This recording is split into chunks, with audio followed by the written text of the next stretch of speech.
வணக்கம். ஜவை இஜட் ஃப்ரம் ஜவாதுபட்டி புதூர்.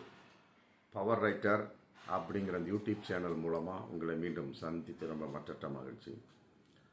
அத்தோட எங்கள் சேனலை சப்ஸ்கிரைப் பண்ணுங்கள், பெல் பட்டன் அழுத்த மறந்துடாதீங்க. அத்தோட எல்லாத்துக்கும் ஷேர் பண்ணுங்கள். அதாவது தென் மாவட்ட நிர்வாகிகள் கூட்டத்தில் ராமதாஸ் பேசியிருக்கார். நிர்வாகிகளை செலெக்ஷன் பண்ணது அவர், முக்கிய நிர்வாகிகளெல்லாம் தூக்கிட்டார். புதிதாக அவராக போட்டு, காரணம் பொதுக்குழுவில் தனக்கு ஆதரவாக அவர் இருக்க வேண்டும் அப்படிங்கிற ஒரு நிலைப்பாடு. மற்றபடி நீக்கினவங்க எல்லாமே அன்புமணி பக்கம் போயிட்டு இருக்கிறாங்க. அவர் அதை வச்சுக்கிட்டு நான் தான் தலைவன், நான் செயல் தலைவன் கிடையாது, பொதுக்குழுவால் நான் தேர்ந்தெடுக்கப்பட்டவன் சொல்லிவிட்டு அவர் ஒரு பில்டப் பண்ணிட்டு அவர் போயிட்டுருக்காரு.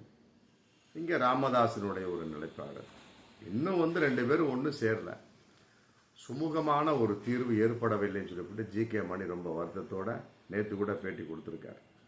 நம்ம வந்தாங்க, சைதை துரைசாமி வந்தார், ஆடிட்டர் குருமூர்த்தி வந்தார், அதுக்கு முன்னால் ஒரு 1/4 மணி நேரத்துக்கு முன்னால் அன்புமணியே வந்துட்டு போனார். என்ன ஆச்சுன்னு தெரியல. மற்றபடி இன்னும் சுமூகமான தீர்வு ஏற்படவில்லை அப்படின்னு சொல்லிட்டு ஜி.கே. மணி இன்னைக்கு ரொம்ப தைலாபுரத்திலேருந்து பகிரங்கமாக பேட்டி கொடுத்துட்ருக்காரு. இதுக்கு இடையில நிர்வாகிகளை செலக்ஷன் பண்ண நிர்வாகிகளை இவராக கூப்பிட்டு வச்சு எல்லாத்தையும் பேசி கீசி இவர்களுக்கு முறைப்படி என்னென்ன ஒரு சர்டிஃபிகேட் மாதிரி கொடுக்கணும் இல்லையா, அதன் அடிப்படையில் கொடுத்து மற்றபடி அவர் முன்னால் பேசியிருக்காரு. அதாவதுப்பா, நான் தான் உங்களை நியமித்தது. ஏன்னா அவர் அன்புமணி இங்கே தூக்குனா அங்கே போடுறாரு, அங்கே தூக்குனா இவர் இங்கே போட்டுடுறாரு. இப்படி இருக்கக்கூடிய சமயத்தில் பந்தாடக்கூடிய சூழலில் பாமக தொண்டர்கள் இருந்து கொண்டிருக்கிறார்கள் அப்படிங்கிறது உண்மையிலே வேதனைக்குரிய விஷயம். அதையெல்லாம் எந்த அளவுக்கு அவர்கள் 2026 சட்டமன்ற தேர்தலில் காட்டப் போகிறார்கள் என்பதுதான் ஒரு அதை விட வேதனையான ஒரு விஷயம். ஆமாம், அப்போ தான் இருக்குது ராமதாஸுக்கும் அன்புமணிக்கும் எந்த அளவுக்கு நாம் செயல்பட்டோம், எந்த அளவுக்கு நம்முடைய தொண்டர்கள் நம்மை பழிவாங்கி விட்டார்கள் அப்படிங்கிறது தெரியும். 2024 நாடாளுமன்ற தேர்தலில் பழி வாங்கிட்டாங்க. ஆமாம், அதிமுகவை விட்டு பாஜக கூட்டணி சென்றதின் விளைப்பாடு. அப்போ இந்த நிலைப்பாடு எப்படி இருவருக்கும் அடித்து கொள்ளக்கூடிய விஷயம். அதன் அடிப்படையில் இப்போ அந்த நிர்வாகிகள் கூட்டத்தில் பேசியிருக்கார் பாமக ராமதாஸ். அதாவது நான் நியமித்ததை யாரும் தடுத்து விட முடியாது, நான் நியமித்ததை உங்களை யாரும் மாற்ற முடியாது, தைரியமாக உங்களுக்கு கீழே ஒன்றிய நிர்வாகிகள் நகர நிர்வாகிகள் நியமித்து கட்சி பணியை ஆற்றுங்கள் அப்படின்னு சொல்லி போட்டு கிரீன் சிக்னல் கொடுத்துட்டு மற்றபடி 10/8/2025 பூம்புகாரில் மகளிர் சங்க மாநாடு கட்டாயமாக நடத்தணும், அதற்கு என்னென்ன ஏற்பாடுகளோ கட்டாயமாக பண்ணணும், என்ன அதுக்குண்டான ஏற்பாடையும் பண்ணிக்கங்க. இப்போ தான் சித்திரை முழு நிலவு திருவிழான்னு சொல்லி போட்டு முடித்தாங்க. அப்போ ராமதாஸும் அன்புமணியும் எந்த அளவுக்கு ஒற்றுமையாக இருந்தாங்கன்னு தெரியல. ஒருவேளை மாநாடுக்கு மாநாடு ஒன்று சேர்ந்துக்குவாங்க அப்படிங்கிறது தெரியல. ஒருவேளை பூம்புகார் நடக்கக்கூடிய அந்த மகளிர் சங்க மாநாட்டை சேர்ந்துக்குவாங்களா அப்படிங்கிறதும் தெரியல. ஏன்னா அவங்களுடைய ஒரு நிலைப்பாடு அப்படி தான் இருக்கு. அந்த முழு நிலவு சித்திரை அந்த மாநாட்டில் முதல்ல அடிச்சுக்கிட்டு இருந்தாங்க.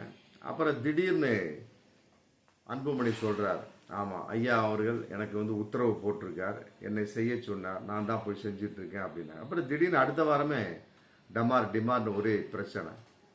ஒருவேளை திட்டமிட்டு அவர்கள் செய்து கொண்டிருக்கிறார்கள் அப்படிங்கிற சந்தேக உணர்வு இதில் வருது. அதன் அடிப்படையில் 10/8/25 பூம்புகாரில் மகளிர் சங்க மாநாடு. ஆமாம், அதில் ஒன்றா சேர்ந்துக்குவாங்க அப்படின்னு நினைக்கிறேன். அதுக்கு மேலே என்னன்னு தெரியல. அந்த மாநாட்டை நம்ம திறமையாக செயல்பட வேண்டும், மற்றபடி அந்த மாநாட்டை சிறப்பாக செய்ய வேண்டும் போட்டு வந்திருந்த நிர்வாகிகளுக்கு உத்தரவு போட்டுட்டு மற்றபடி அடுத்த வேலையை இன்னைக்கு பார்த்துட்ருக்கார் ராமதாஸ். அந்த கூட்டத்தில் ஜி.கே. மணி, அருள்மொழி, அன்பழகன், சையது மன்சூர், மற்றபடி முரளி சங்கர்லாம் கலந்துருக்கிறாங்க. முக்கியமான ஒரு பொறுப்பாளர்கள் நிர்வாகிகள் கலந்துருக்கிறாங்க. இவர்களெல்லாம் ராமதாஸால் நியமிக்கப்பட்ட ஒருவர்கள்.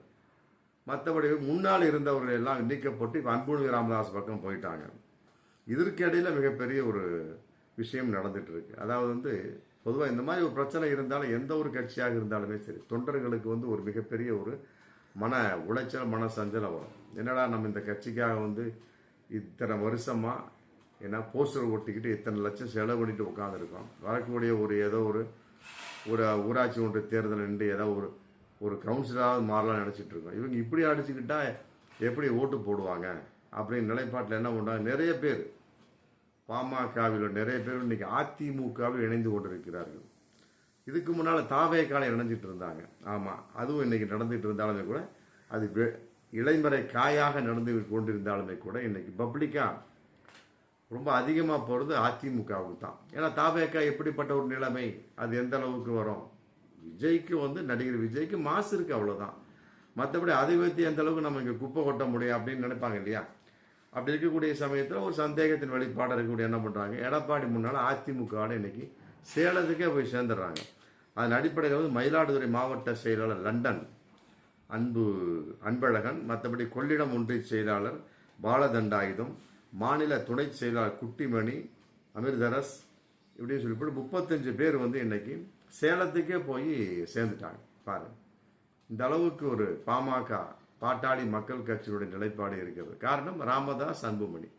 வெளியில போறவன் ஒரு அப்ப சுப்பை இருக்கக்கூடிய ஒரு நிர்வாகி தலைவர் நோக்கி அடிச்சுக்கிட்டா கூட பரவாயில்ல, அப்பனும் உள்ளே அடிக்கிறது உண்மையிலே கேவலமான ஒரு விஷயம். இன்னைக்கு பப்ளிக்கா பேட்டி கொடுத்து கொண்டும் மற்றபடி நான் அவ்வாறு செய்தேன் இவ்வாறு செய்தேன்னு சொல்லிக்கிட்டோம். மற்றபடி அன்புமணி என்னை இப்படி தாக்கினான் அப்படி தாக்கினான் ராமதாசும், மற்றபடி அன்புமணி ராமதாஸை நோக்கி மன்னித்து விடுங்கள், பிபி ஏறப்போகுது, சுகர் ஏறப்போகுது இப்படி சொல்லிட்டு உட்காந்துருக்காங்க. இதே சக்களத்தி சண்டையை விட மிக கேவலமாக மோசமாக போய்விட்டது நம்ம பார்க்கக்கூடிய சூழல். என்றாலுமே கூட இது ஒன்றும் நிறுத்தாம போய்கொண்டிருப்பது என்ன காரணம்? அதான் ஆமாம், ரொம்ப கேள்விக்குரிய. ஆளாளுக்கு ஒரு சந்தேகமாக பேசினாலும் கூட என்ன அடிப்படை, என்ன காரணம்? சொத்துக்கள், அதில் எந்த பிரச்சனையும் கிடையாது. மற்றபடி குடும்ப நபர்களை பதவி கொடுத்தது, முகுந்தன் போன்றவர்களுக்கு ராமதாஸ் கொடுத்தது அப்படிங்கிறது தான் மிகப்பெரிய விஷயமா தெரியுது. என்றாலும் பல பேர் சொல்லக்கூடிய ஒரு அரசியல் வட்டார கருத்தாக பார்க்கின்றோம், இவர்கள் நாடகம் ஆடிக்கொண்டிருக்கிறார்கள் அப்படிங்கிறது ரொம்ப பகிரங்கமாக சொல்கிறாங்க. நாடகம் ஆடிக்கொண்டிருக்கிறார்கள்.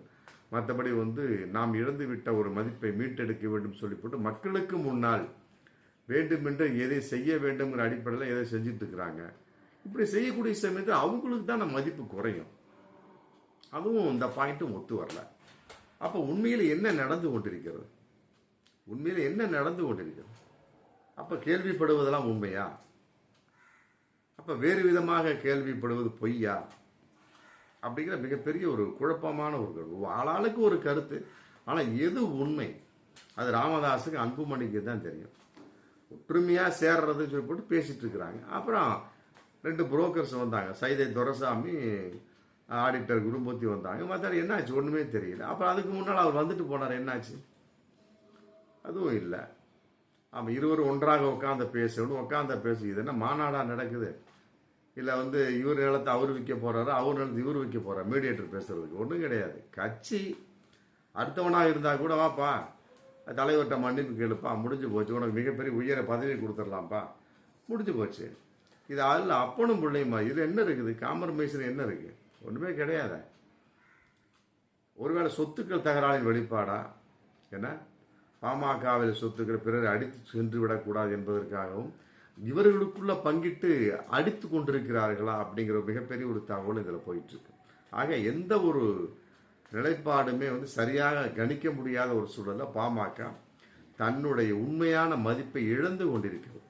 ஆமாம், ராமதாஸாலும் அன்புமணியாலும் அப்படிங்கிறது தான் பகிரங்கமான உண்மை. அதே நேரத்தில் ஒரு பல பேர் சொல்கிறாங்க, அங்கே கருத்தை சொல்லுங்கன்னா ராமதாஸை போல் ஆள் கிடையாதுங்க, இன்னும் அன்புமணிலாம் சரி கிடையாது அப்படிங்கிற ஒரு தகவல் தான் இன்னைக்கு வந்துட்டு இருக்கு. அப்படிங்கிறப்ப இந்த கட்சியை கெடுத்து கொண்டிருப்பது அன்புமணியா அப்படிங்கிற ஒரு கேள்வி இருக்குது. இருந்தாலும் தூக்கி ராமதாஸ் நிறுத்தி கொண்டிருக்கிறாரா அப்படிங்கிற ஒரு தகவலும் இன்னைக்கு சந்தேகத்தின் உருவா போயிட்டு இருக்கு. என்றாலுமே கூட இன்னொரு தகவலாக பார்க்கின்ற பொழுது, இப்போ சமீபத்தில் அன்புமணியுடைய மனைவி சௌமியா ரொம்ப மிகப்பெரிய ஒரு வேண்டுதலாக திடீர்னு ஒரு பூஜை செஞ்சிருக்கிறாங்க. அதாவது ராமேஸ்வரம் தனுஷ்கோடி வழியில் இருக்கக்கூடிய நம்புநாயகி அம்மன் கோவிலுக்கு போய் பூஜை செஞ்சுருக்கிறாங்க. எல்லா மனக்குறைகளையும் அங்கே நீக்கியிருப்பாங்கன்னு நினைக்கிறேன். பொண்ணுகளோட சங்கமித்ரா, சஞ்சுத்ரா அப்படிங்கிற பொண்ணுகளோட போய் பூஜை செஞ்சுருக்கிறாங்க. ஆமாம், இது எதன் வெளிப்பாடு அப்படின்னா தெய்வீகத்தின் வெளிப்பாடு. இதன் அடிப்படையாவது நன்றாக அதுவும் சொல்லிவிட்டு மாம்பழத்தை தட்டில் பூசாரி தட்டில் வச்சு பூஜை செஞ்சுருக்கா. மீண்டும் வந்து மாம்பழம் எங்களுக்கு சின்னமாக வர வேண்டும் என்பதற்காகவா அப்படிங்கிற ஒரு நிலைப்பாடு. இதெல்லாம் விட அன்புமணி அங்கே கூட்டத்தை போட்டு உட்காந்துருக்காரு காஞ்சிபுரத்தில் நேற்று நடந்திருக்குது. ஆமாம், காஞ்சிபுரம் ஒருங்கிணைந்த மாவட்ட பொறுப்பாளர்கள் கூட்டம். அதில் ரொம்ப தைரியமாகவும் வெளிப்பாடாகவும் பேசினாலுமே கூட மனதுக்குள் இருக்கக்கூடிய சஞ்சலத்தின் வெளிப்பாடு கட்டாயமாக பாமக தொண்டர்களை வந்து மிகப்பெரிய ஒரு பாதிப்பில் தான் ஏற்படுத்தும். அதே நேரத்தில் தமிழக மக்கள் உரிமை மீட்பு பயணம் சொல்லி போட்டு 25/7/2025 புறப்படுவதாக அன்புமணி அறிவிச்சிருக்கிறார். அன்னைக்கு வந்து ராமதாஸோட பிறந்த நாள், அன்னைக்கு அறிவிச்சிருக்கிறாரு. அதான் நம்மோடு கேட்கக்கூடிய கேள்வி என்ன, தமிழக மக்கள் உரிமை மீட்பு பயணம்னா, இல்லை நான் கேட்கக்கூடிய கேள்வி என்ன, பாமகனா தமிழகமா, இல்லை தமிழகம்னா பாமகவா? இது வேறு விதமாக வைக்கலாம். அதாவது பாமக தொண்டர்கள் உரிமை மீட்பு குழு பொருத்தமாக இருக்கும். இல்லையா, சாதியின் பெயரால் வன்னிய மக்களின் உரிமை மீட்பு குழு அப்படி கூட வைக்கலாம். அது அவங்களுடைய வெறுப்பாடு. ஆனால் பாமக தொண்டர்களின் உரிமை மீட்பு குழு என்பதுதான் வந்து பொதுவானதாகவும் பொருத்தமானதாக இருக்குது. அதை விட்டு போட்டு தமிழக மக்கள் உரிமை மீட்பு பயணம் அப்படிங்கிறது ஏற்றுக்கொள்ள முடியாது. பாஜக சொல்லுவாங்க அப்படிதான், மோடினா இந்தியா, இந்தியானா மோடியா. யார்கிட்ட காது குத்துறாங்க அவங்க? அதாங்க, அதை போன்ற ஒரு காது குத்தை பாமக செய்கிறதா அப்படிங்கிற சந்தேக உணர்வு இதில் வருது. ஆமாம், பார்ப்போம் மீண்டும் அடுத்த வீடியோ. நன்றி.